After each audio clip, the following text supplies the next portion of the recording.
Ang iba po kasi pag gumagawa po ng flap, tinatahi po nila yung mga dugtong tapos may sinusuot po, sinusuksok po, yung ganun. Pero ito po, hindi nyo na po kailangan tahiin.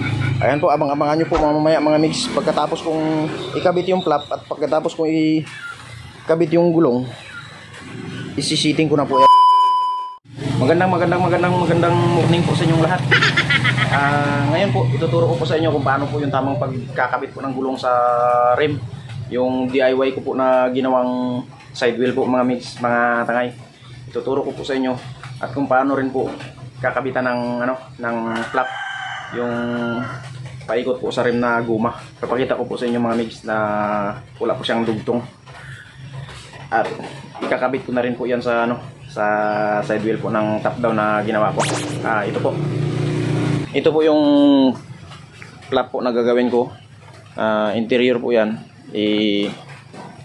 Yan po, kakabitan ko po ng flap dito mga megs, dito yan, para matakpan po yung kanyang mga butas. Yan, saka ko po ilalagyan ng gulong. Ito po yung ginawa kong side wheel, DIY po yan. Napakatibay po niyan mga megs, mga tangay. Pinikutan ko pa po kasi ng bakal. Yan, tapos ikakabit ko doon po sa ginawa kong top down. Yan, dyan po yan nakakabit sa, nakikita nyo po yan mga megs, mga tangay. Dyan ko po yan ikakabit sa shafting na isiniting ko po kahapon, yung spring na tinuro ko rin po. Pasensya na kayo kung medyo hindi ganong maliwanag yung pagkaka-explain ko. Pero kung matalas po yung inyong memorya, kuha nyo na po yan. Yan din po yung gulong. Yan. Actually na ko na yan next, mga tangay, na align ko na po yan. Kahapon hindi ko lang po pinakita sa inyo.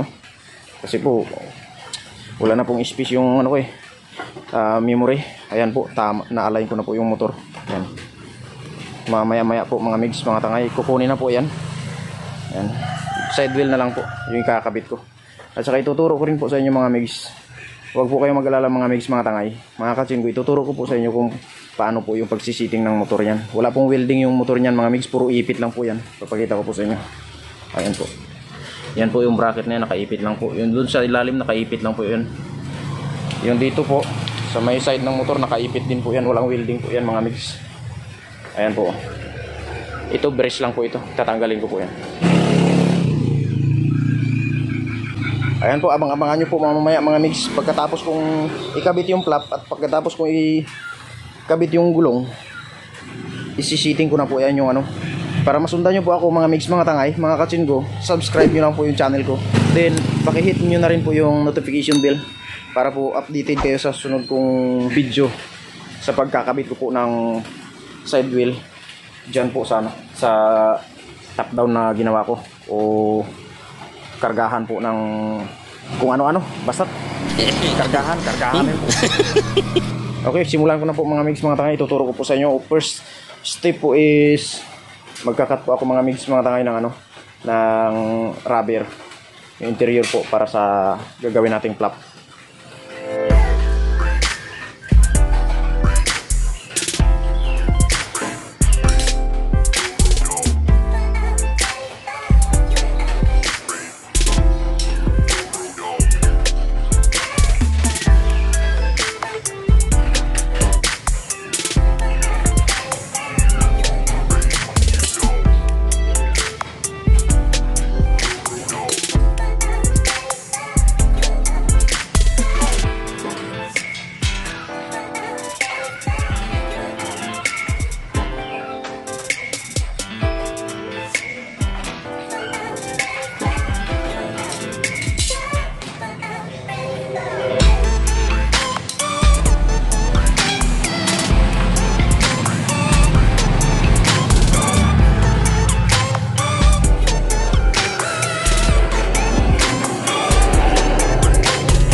Ayan po mga migs, mga tangay, para patunayan ko po sa inyo mga migs na wala po talagang dugtong yan yung flap na ginawa ko.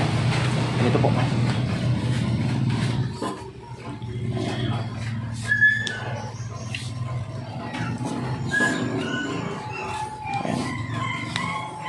Ayan, wala pong dugtong yan mga mix mga tangay. Ayan.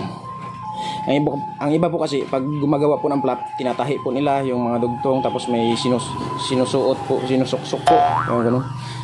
Pero ito po, hindi nyo na po kailangan tahiin. Sige, gagawa na po tayo ng ng daanan ng pito nya. Bubutasan na po natin. Itong ginawa kong flap wala pong dugtong, pero yung daliri ko po may dugtong. Okay, kakabitan po natin.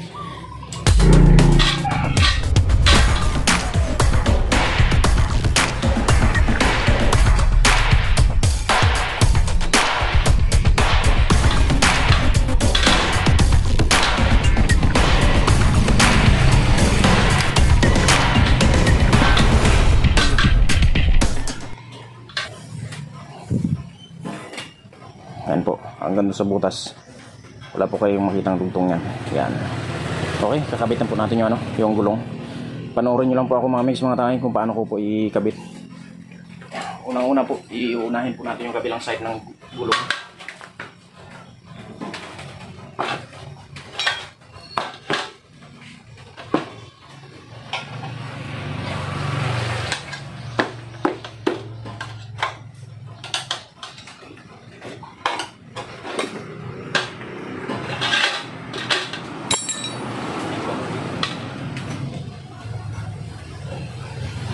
Yan po, pumasok na po yung kabilang side niya po. Yan o, kabilang side ng gulong. Okay, yung kabila ay hindi pa po, nakalabas pa po yan. Susunod po natin yung interior.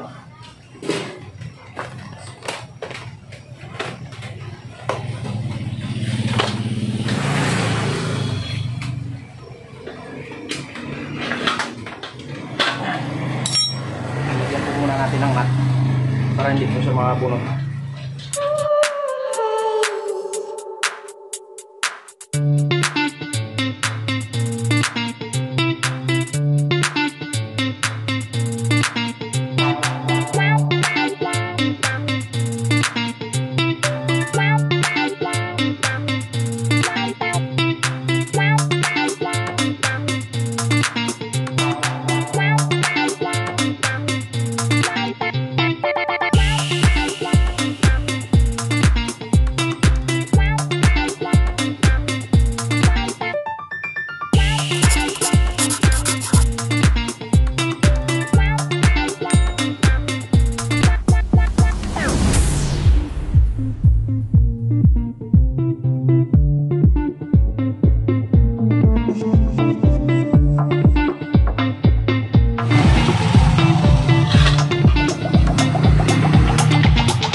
Ayan po, okay na po mga guys, mga tay.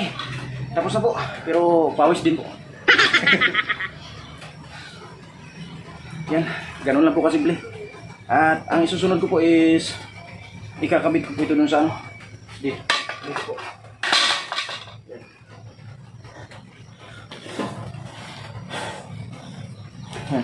Dito ko po ikakabit. Mga mates, mga tay, mga kachinggo, subscribe lang po kayo sa channel ko.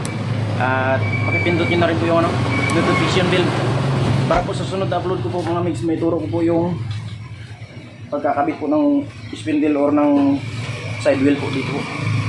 Yung lahat na po, pati sukat, pati wheel inclination, pati 2-in at saka yung 2-out, ituturo ko na po sa sunod na upload ko. Ito po mga mates. Okay, maraming pong salamat at ingat po kayo lagi. Bye bye.